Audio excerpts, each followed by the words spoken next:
മഴക്കെടുതി രൂക്ഷമായ പത്തനംതിട്ട ജില്ലയിൽ മുഖ്യമന്ത്രി സന്ദർശനം നടത്തുകയാണ്. ഇപ്പോൾ തിരുവല്ലയിലെ ക്യാമ്പിലേക്കാണ് മുഖ്യമന്ത്രി എത്തിയിരിക്കുന്നത്. തത്സമയം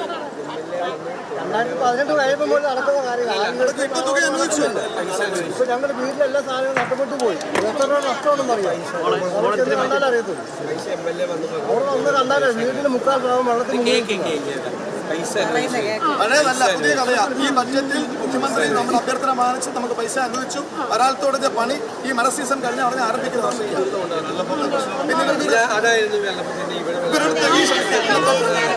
അപ്പുറത്തെ വാർഡുകാർക്കുള്ള പ്രശ്നം ഒരു മുല്ലേലിത്തോടിന് ഒരു കണക്ഷൻ ഉണ്ട്. ആ തോടൊന്ന് റിവൈവ് ചെയ്യണം. അത് സ്റ്റേഡിയം ഉയർത്തുമ്പോൾ നമുക്ക് എന്തായാലും ഡ്രെയിനേജ് വേണം. അതിന്റെ ഭാഗമായിട്ട് അതുണ്ട്. ചെയർപേഴ്സൺ നമ്മുടെ ഒറ്റ ചോദ്യം ചോദിച്ചിട്ടോ. ഒരു ചോദിച്ചിട്ടോ ക്യാമ്പിലാണോ? അതെ സാർ, ഒറ്റ ചോദ്യം ചോദിട്ടെ. ക്യാമ്പില സാറേ, ക്യാമ്പില സാർ.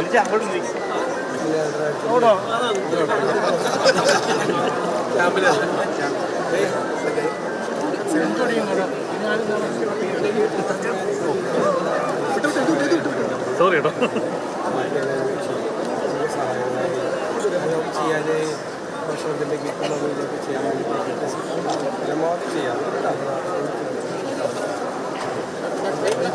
തിരുവല്ലയിലേക്കാണ് ഇപ്പോൾ മുഖ്യമന്ത്രി വി ഡി സതീശൻ എത്തിയിരിക്കുന്നത്. ക്യാമ്പിൽ സന്ദർശനം നടത്തി ക്യാമ്പിലെ അവസ്ഥകൾ ചോദിച്ച് അറിയുകയാണ്. ക്യാമ്പിൽ ഒരുപാട് പേര് എത്തിയിട്ടുണ്ട്. നേരിട്ട് തന്നെ അവരുടെ ബുദ്ധിമുട്ടുകൾ ഉണ്ടോ, സൗകര്യങ്ങളൊക്കെ തൃപ്തികരമാണോ തുടങ്ങിയ കാര്യങ്ങളൊക്കെ തന്നെ മുഖ്യമന്ത്രി ചോദിച്ചറിയുന്നുണ്ട്. പിന്നീട് വെള്ളപ്പൊക്കവുമായി ബന്ധപ്പെട്ട് സ്വീകരിക്കാൻ പോകുന്ന നടപടികളെ കുറിച്ചൊക്കെ ക്യാമ്പിൽ ഉള്ളവരുടെ ചോദ്യത്തിനൊക്കെ തന്നെ മറുപടി പറയുന്നുണ്ട് മുഖ്യമന്ത്രി. അരുൺ ശങ്കർ ചെയ്തിട്ടുണ്ട്. അരുൺ, തിരുവല്ല ക്യാമ്പിലേക്ക് എത്തുമ്പോൾ എന്താണ് അവിടുത്തെ സ്ഥിതി? മുഖ്യമന്ത്രിയുടെ അടുത്ത സന്ദർശനം എവിടേക്കാണ്? മുഖ്യമന്ത്രി ഇപ്പോൾ തിരുവല്ലയിലെ സെന്റ് തോമസ് ഹയർ സെക്കൻഡറി സ്കൂളിലുള്ള ദുരിതാശ്വാസ ക്യാമ്പിലേക്ക് എത്തിയിരിക്കുകയാണ്. ഇവിടെ ദുരിതാശ്വാസ ക്യാമ്പിൽ എത്തിയിട്ടുള്ള ആളുകളെ കണ്ട് സംസാരിക്കുകയാണ്. അവിടെ പരാതികൾ കേൾക്കുകയാണ്. ഇന്ന് മൂന്നാമത്തെ ക്യാമ്പാണ് മുഖ്യമന്ത്രി സന്ദർശിക്കുന്നത്. ആറന്മുളയിലും റാന്നിയിലും സന്ദർശനം നടത്തിയ ശേഷമാണ് മുഖ്യമന്ത്രി തിരുവല്ലയിലേക്ക് എത്തിയത്.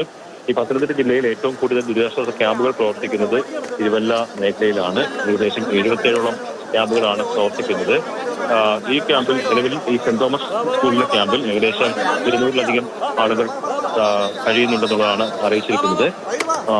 ഇവർ 2 ദിവസമായിട്ട് ഇവിടെ എത്തിയിട്ട് ഇപ്പോഴും പല സ്ഥലങ്ങളിൽ നിന്നും വെള്ളം ഇറങ്ങിപ്പോയിട്ടില്ല. എന്തായാലും മുഖ്യമന്ത്രി നേരിട്ടെത്തി ഇവരുടെ പ്രയാസങ്ങൾ കേൾക്കുകയാണ്.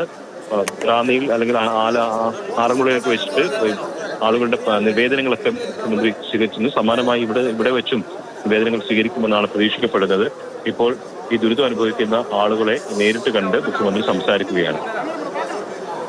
ശരി, അരുൺ ശങ്കറാണ് വിവരങ്ങൾ നൽകിയത്. തിരുവല്ലയിൽ നേരത്തെ പറഞ്ഞതുപോലെ 25ഓളം ക്യാമ്പുകൾ ഉള്ള പ്രദേശമാണ്. കൂടുതലായി ഇത്തവണത്തെ മഴക്കെടുതി അനുഭവിച്ച ഒരു സ്ഥലമാണ്. അവിടെ ഒരുപാട് വീടുകളിൽ നിന്നും ആളുകൾ ക്യാമ്പിലേക്ക് മാറിയിട്ടുണ്ട്. ഇപ്പോൾ ക്യാമ്പുകളിൽ എത്തി അവരുടെ സൗകര്യങ്ങളും അവിടെയുള്ള ബുദ്ധിമുട്ടുകൾ ഇതൊക്കെ തന്നെ നേരിട്ട് കേൾക്കുകയും കാണുകയും ചെയ്യുകയാണ്. പ്രളയക്കെടുതിക്ക് ശേഷം ആദ്യമായി പത്തനംതിട്ട ജില്ലയിലേക്ക് മുഖ്യമന്ത്രി വി ഡി സതീശൻ എത്തുന്നത്.